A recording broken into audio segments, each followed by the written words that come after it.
Você deve ter visto nas últimas semanas manchetes bombásticas sobre o fim do sigilo bancário no Brasil.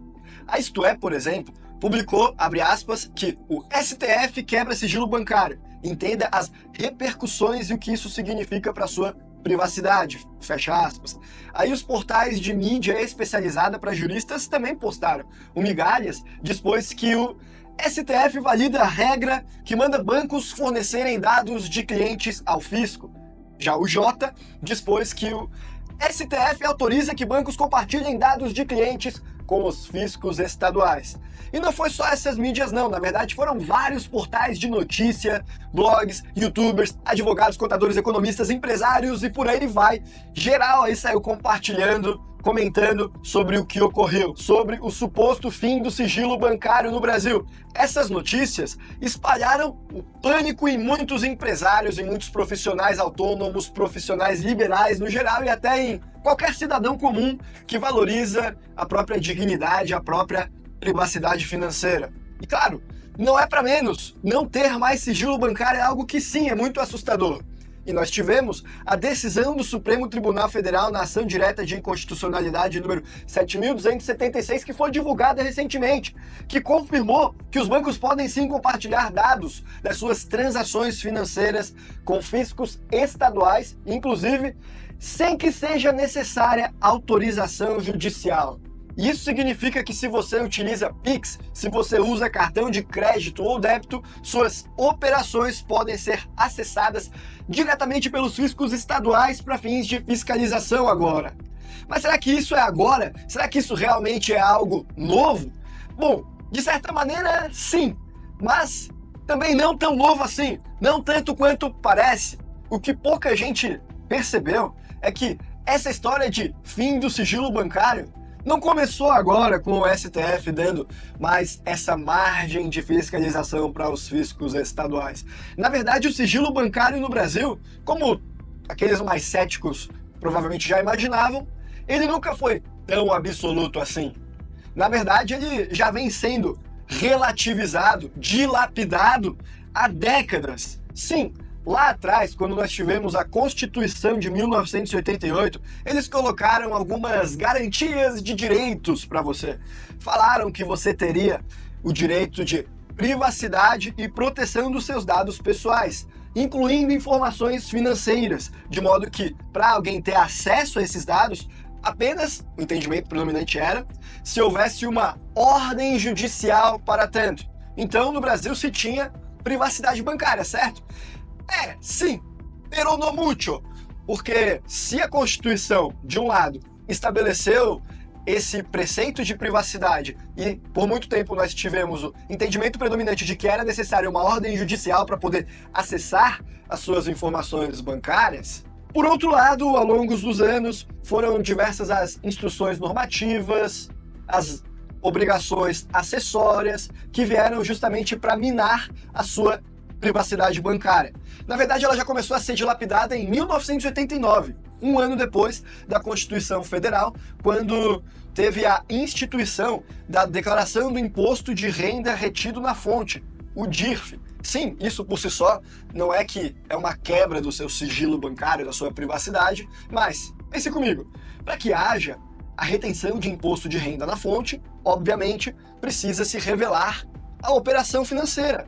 Se você vai reter lá 20%, supostamente, em uma operação, sei lá, que você está fazendo uma importação de serviço, não é bem essa alíquota, mas só para exemplificar. Olha, ao reter os 20%, já se sabe o 100% que foi pago já, portanto, já se sabe quanto que você tinha na conta até então. Ou seja, já é uma relativização da sua privacidade bancária, já é uma maneira da Receita Federal saber dados do seu saldo bancário, das suas transações, sem que haja ordem judicial. E isso não foi só ali em 1989, foram várias as medidas nesse sentido. A gente teve o DOI, e olha que doeu mesmo, o DOI de Declaração sobre Operações Imobiliárias, que foi instituído lá em 1997 com a obrigação de reportar sobre os valores movimentados para fins de transferências de bens imóveis no Brasil. E isso só para citar dois exemplos, mas tiveram vários ao longo dos últimos anos. Agora, de todos esses exemplos, um dos grandes marcos dessa mudança, que realmente foi uma lapada certeira ali na privacidade bancária, foi a Lei Complementar número 105 de 2001. Foi essa lei que começou a abrir mais as portas para que o fisco pudesse acessar seus dados bancários sem necessidade de autorização judicial específica. E a justificativa? Facilitar a fiscalização tributária, combater a corrupção e a sonegação de impostos, o que, você queira ou não, muita gente acha o fim belo e moral e acha que realmente essa é a verdadeira intenção do Estado, combater pessoas mal intencionadas, promover o bem social. Mas na prática, na minha opinião, a verdadeira intenção por trás disso era controle e mais controle. Controle por controle e poder sobre as pessoas de bem. E é claro que quando nós tivemos a lei complementar que relativizou a privacidade bancária ainda mais, que abriu as portas para que os fiscos conseguissem mais informações sem a necessidade de decisão judicial, é óbvio que isso gerou polêmica. Muitas pessoas, na minha opinião, com razão, tiveram o entendimento de que essa lei era inconstitucional, porque violava o direito garantido à privacidade. E é claro que isso aí foi parar no STF, afinal, para julgar matéria de constitucionalidade, geralmente é lá que vai parar. E foi lá em 2016 apenas, 15 anos depois da lei, que o STF foi decidir sobre isso no julgamento do tema 225. Nesse julgamento, o Supremo decidiu que o acesso do fisco aos dados bancários não viola a privacidade garantida na Constituição, desde que eles sejam feitos para fins de combate à sonegação e fiscalização. E a justificativa que o STF deu para esse entendimento foi, de um lado, nós tínhamos o interesse público de arrecadar impostos, e que isso poderia, portanto, por um bem maior, fazer a relativização da privacidade bancária.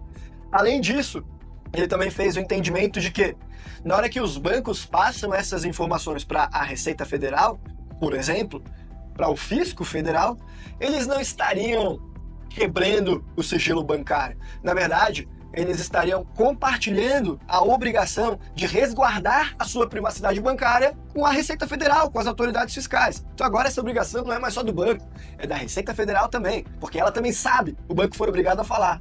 Os dois unidos não vão contar mais para ninguém, teoricamente. O que é um argumento um tanto quanto extensivo, para dizer o mínimo. Na minha opinião, é uma interpretação jurídica bastante equivocada e que foi um belo de um malabarismo para conseguir sustentar isso daí, na minha opinião, dada a vênia aos digníssimos ministros. Mas veja então que já em 2016, o sigilo bancário no Brasil, como muita gente acreditava que existia até semana passada, na verdade desde 2016 já estava seriamente comprometido. E os golpes para relativizar a nossa privacidade já vinham sendo dados desde pelo menos 1989. Só que desde 2016, de fato, as coisas só pioraram para aqueles que desejam privacidade bancária e estão no Brasil. A Receita Federal, além de ter ganhado cada vez mais recursos para implementar os poderes que a lei complementar lhe garantiu, também ganhou cada vez mais acesso às nossas informações bancárias, através de outras instituições normativas, através de outras iniciativas para tanto, através também do avanço tecnológico e da criação de novos mecanismos de controle. Atualmente, o monitoramento da Receita Federal está mais extenso e intenso do que nunca. E um exemplo claro disso é a E-Financeira, que foi criada em 2015.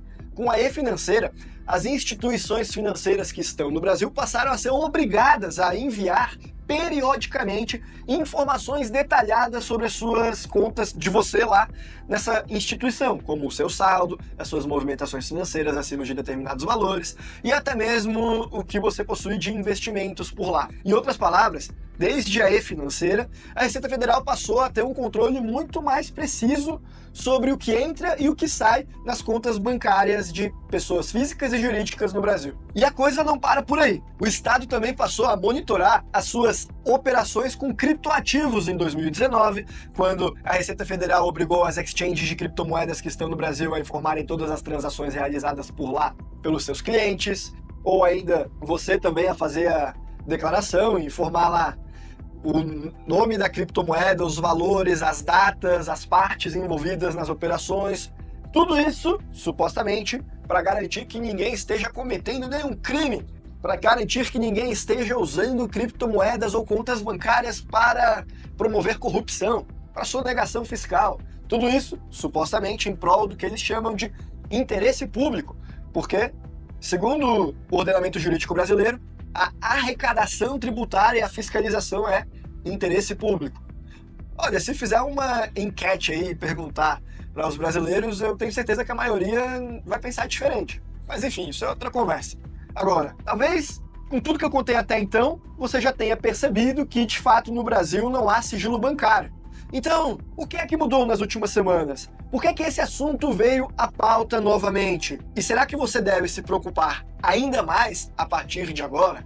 Bom, vamos enfrentar essas perguntas então. O que nós tivemos recentemente foi essa decisão do STF na Ação Direta de Inconstitucionalidade número 7.276, segundo a qual, agora, os estados, as unidades da federação, eles vão ter acesso às suas informações financeiras sem a necessidade de decisão judicial. Porque, até então, quem tinha esse acesso eram as entidades de fiscalização de ordem federal, da União Federal, era a Receita Federal, por exemplo. Ela é quem tinha esse poder. Mas a Secretaria da Fazenda Estadual, o fisco do seu estado, ele ainda não tinha esse poder. Só que agora ele também vai ter. Não só a Receita Federal, como os fiscos estaduais também vão poder acessar diretamente as transações bancárias das pessoas sem necessidade de uma ordem judicial. E sabe o que isso significa na prática? Bom, significa que a fiscalização vai aumentar, sobretudo no Pix. Se você utiliza Pix, se você faz transações na pessoa física, aquele profissional autônomo, aquele vendedor ambulante, bom, saiba que provavelmente você, caso não tenha declarado imposto e não tenha caído na malha fina até hoje, muito provavelmente isso só ocorreu porque somente quem tem fiscalizado essas movimentações de Pix de forma automática, sem decisão judicial, são as autoridades federais. Só que agora, meu amigo, agora as autoridades fiscais estaduais também vão poder fazer isso. E sabe quem é que mais tem interesse em fiscalizar Pix? São justamente os estados, porque são nas transações de Pix onde se tem mais sonegação fiscal de ITCMD e de ICMS, por exemplo, que são justamente os tributos estaduais. Então, o impacto disso é que muitas pessoas agora vão precisar de mais atenção para ter a certeza de que não acabaram se esquecendo de reportar alguma coisa, cometendo alguma gafe. Porque agora as informações do Pix podem ser elas já eram repassadas para o Banco Central, aliás, já era integrado lá, já poderia ser passado para a Receita Federal, mas agora elas podem ser passadas diretamente para os fiscos estaduais também. Então, é preciso ter atenção aqui, principalmente o pequeno empresário, o ambulante. Porque essas pessoas, elas, às vezes até de boa fé, por estarem mal assessoradas, acabam deixando todo o negócio na economia informal, deixando o Pix na pessoa física, e agora esse pessoal aí pode acabar tendo problemas. Então, perceba que essa mudança, ela não vai impactar o grande empresário. Esse cara aí, provavelmente, ele já tem tudo dentro da empresa, com nota, ele tem que fazer auditoria, a empresa, às vezes, ele está em bolsa, ou o fornecedor dele, então ele já é muito cauteloso com toda essa questão. Vai afetar principalmente o pequeno empresário, que às vezes ainda está mais desorganizado. Vai afetar o cidadão comum, que usa o Pix no dia a dia. E é por isso que isso, na minha opinião, é mais assustador. Tem um potencial de fiscalização muito grande. E não me entenda mal, eu não estou aqui defendendo as pessoas a cometerem atos ilícitos. Eu apenas estou analisando as coisas como elas são. E você acha que o vendedor de pipoca na frente do colégio do seu filho, que está lá lutando para sobreviver, o empreendedor classe C brasileiro, você acha que esse pessoal aí que recebe ali no Pix está fazendo a declaração certinho, está pagando ICMS? Estejam eles certos ou errados, sob o ponto de vista moral, sob o ponto de vista legal, já é outra conversa. Mas a realidade dos fatos é que provavelmente eles não têm pagado boa parte do que eles legalmente deveriam pagar. Aliás, o Pix por si só é um capítulo muito importante nessa história do fim do sigilo bancário do Brasil. Sigilo, se é que a gente pode dizer que teve. Porque o Pix foi criado em 2020 e ele entrou revolucionando a forma como são feitas as transações financeiras no Brasil, por ser rápido, prático, gratuito, e principalmente as transações financeiras que até então eram realizadas por dinheiro em espécie. Só que o dinheiro em espécie ele era um tanto quanto irrastreável, ao passo que o Pix é justamente o oposto disso. O Pix, ele colhe todos os dados. Você comprou uma paçoca na rua, agora o Banco Central já sabe. Ele centraliza todas essas informações dentro do conhecimento das autoridades estatais. E agora elas são facilmente acessíveis, não só pelo Banco Central, mas também pela Receita Federal, que já era, e também pelos estados. E se você achava, portanto, que o dinheiro que você transacionava em Pix tinha privacidade bancária, é melhor repensar, porque nunca teve e agora tem ainda menos. Com essa nova decisão do STF, o registro que fica lá no Pix em tempo real, no Banco Central, também pode ser monitorado em tempo real pelos estados, sem que haja ali a necessidade de um intermediário, como era no e-Financeira, por exemplo, que os bancos ainda tinham que fazer o reporte lá periodicamente, tinha todo um trâmite, um prazo, uma morosidade na operação. Agora é um clique, essas informações já estão acessíveis, ao menos a legislação permite isso. Ainda provavelmente vai precisar fazer uma maior integração entre os sistemas, mas não se iluda. Se tem um lugar no qual o Estado funciona bem, é para arrecadar dinheiro. E eu, particularmente, acho uma enorme invasão de privacidade o Estado saber sobre o que você pagou, para quem você pagou, quanto e quando. Você mesmo às vezes não vai lembrar de uma transação pequena, mas agora tudo isso fica à disposição do fisco. Não só do fisco da Receita Federal, como do estadual também. E eu fico me perguntando, aonde que nós vamos chegar agora? Uma coisa é certa, você precisa estar preparado para o pior. Você precisa entender que a sanha arrecadatória do Estado, e sobretudo do Estado brasileiro, ela é insaciável. O Estado quer e precisa arrecadar mais. Alguns governos, eles aceleram esse processo, outros reduzem, mas no longo prazo, entra governo, sai governo, de esquerda ou de direita, o fato é que sempre o Estado apenas se agiganta em cima das pessoas, dos civis brasileiros, das pequenas empresas, seja no aumento de tributos, seja no aumento de fiscalização. Porém, essa mesma tecnologia que o Estado utiliza para se agigantar em cima de você, é uma tecnologia que você também poderia utilizar como defesa. Essas relações têm se tornado mais complexas do que era na época do dinheiro em espécie, por exemplo. O Estado agora tem mais ferramentas, mas você também tem. Inclusive, ferramentas legais para conseguir proteger a sua privacidade. E não há nada de errado em você fazer isso. Errado é você sonegar os impostos e a sua declaração de imposto de renda. Mas você querer se proteger de informações como que o Estado saiba a paçoca que você comprou na rua, por exemplo, aí não tem nada de errado nisso não. Você não tem a obrigação de declarar isso. Mas se você fizer isso pelo Pix, aí essa informação vai estar acessível. E se você fizer isso por uma transferência TED, o banco vai ter a obrigação de informar. Então, como que nós podemos se proteger? E, aliás, até onde vai esse poder de fiscalização do Estado no dia de hoje? Bom, isso tudo são assuntos que nós temos abordado em diversos dos nossos relatórios PDFs lá do Capital Global Report. Nós entendemos até onde vai a fiscalização do Estado, também onde ela não vai. Nós entendemos sobre empresas offshore, como abrir uma empresa offshore, sobre contas bancárias no exterior. Informação muito difícil de ser encontrada na internet, sobretudo em língua portuguesa, e lá, para os assinantes do Capital Global Report, nós temos esses relatórios ensinando sobre isso aí. É claro, não faça loucuras, tenha em mente a sua obrigação de declarar, mas é importante você ter conhecimento, isso nunca é demais. Então, se você estiver interessado no Capital Global Report, a gente tem um último report que a gente publicou, justamente sobre o fim do sigilo bancário. Aliás, quem é assinante já até sabia, desde antes desse vídeo, que, na verdade, de novidade, essa decisão do STF para impactar no sigilo bancário do Brasil não teve nada. O sigilo bancário do Brasil já não se tem há muito tempo. Bom, quem é assinante já sabia disso. E se você não é, nunca é tarde para se tornar. O link vai estar aqui na descrição. Por esse vídeo nós ficamos por aqui. Um abraço e até a próxima.